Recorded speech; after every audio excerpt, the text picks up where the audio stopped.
आज straight of Hormuz को पार करते हुए बिल्कुल सुरक्षित मुंबई पहुंच गया। यानी अमेरिका और इजराइल के हमलों के जवाब में ईरान की तरफ से हॉर्मूज गलियारे में लगातार हो रही बारूद की बारिश के बीच इस जहाज के सही सलामत निकलकर मुंबई पहुंचने को किसी चमत्कार से कम नहीं माना गया।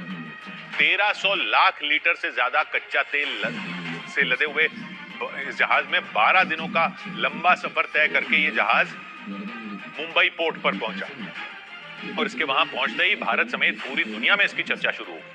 मुंबई पोर्ट के अधिकारियों के मुताबिक इस जहाज ने अफ्रीकी देश लाइबेरिया का झंडा लगाकर जंग का मैदान बन चुके हॉर्मूज गलियारे को पार किया। भारत के ही रहने वाले उसके कैप्टन के हाथों में जहाज की कमान थी। जहाज मुंबई के पोर्ट के पास पहुंचा तो उस पर तिरंगा भी लहराता दिखाई दिया। इस समय हम मुंबई से तकरीबन 20 से 25 नॉटिकल माइल यानी कि लगभग 50 किलोमीटर दूर अरब सागर में है, जहां पर ये जो मालवाहक जहाज उसको एंकर किया गया है। ये जो इलाका है वो एलिफेंटा के बेहद नजदीक माना जाता है और एलिफेंटा के नजदीक होते हुए जो बुशर आइलैंड है, जहां पर ये पूरा क्रूड ऑयल की सप्लाई होती है, वहां पर इसे एंकर किया गया है। 1300 लाख लीटर से ज्यादा कच्चा तेल लादकर ये जहाज 1 मार्च को सऊदी अरब के रास तनूरा बंदरगाह से चला था।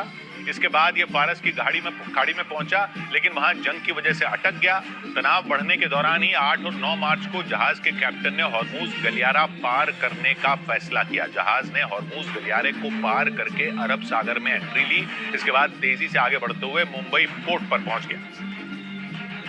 1,35,000 metric ton crude oil Bharat पहुंच चुका है। मेरे पीछे जिस हफ्ते का कि सेनलॉन्ग जहाज है वो अब ऑफलोड कर रहा है और ऑफलोड करने के बाद ये जहाज यहाँ से निकलेगा।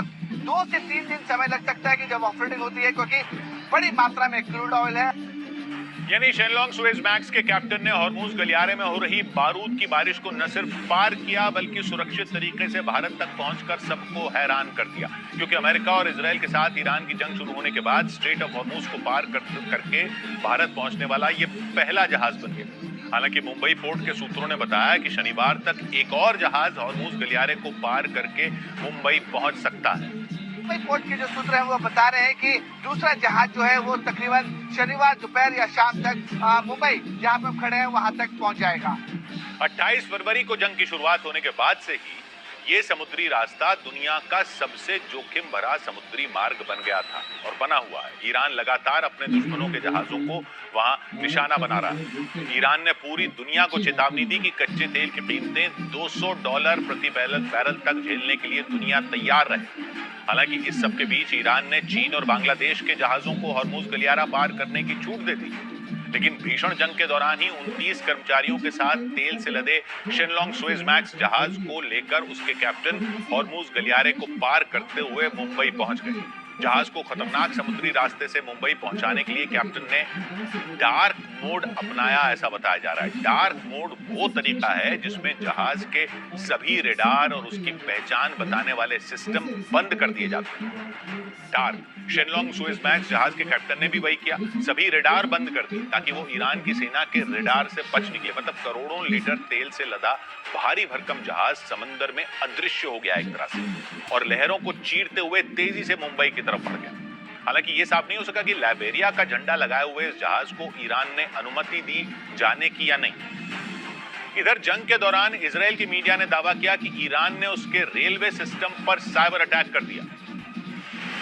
ईरान के साथ चल रही जंग के बीच इजराइल के रेलवे सिस्टम पर साइबर अटैक किए जाने का दावा किया गया। इजराइल की मीडिया के मुताबिक साइबर अटैक की वजह से इजराइल के रेलवे सिस्टम ने काम करना बंद कर दिया। इसके बाद वहां की सरकार ने अगली सूचना तक सभी स्टेशनों को असुरक्षित घोषित कर दिया। खबर है कि इजराइल और अमेरिका की सेना ने मिलकर ईरान की IRGC सेना और वहां की पुलिस के ठिकानों पर हमले किए। ये हमले ईरान के अहवाज शहर में किए गए। दावा किया गया कि इन हमलों में IRGC और वहां की पुलिस के दर्जनों ठिकाने तबाह कर दिए गए। इजराइल में ईरान के हमलों के बीच वहां के बेन गुरियन एयरपोर्ट पर कुछ यात्री हंगामा करते नजर आए। दावा है कि ईरान के हवाई हमलों की वजह से वो लोग पूरी तरह डर गए और देश छोड़ने के इरादे से एयरपोर्ट पर पहुंच गए। लेकिन बताया गया कि फ्लाइट नहीं मिली तो उन्होंने एयरपोर्ट के कर्मचारियों पर अपना गुस्सा निकाला।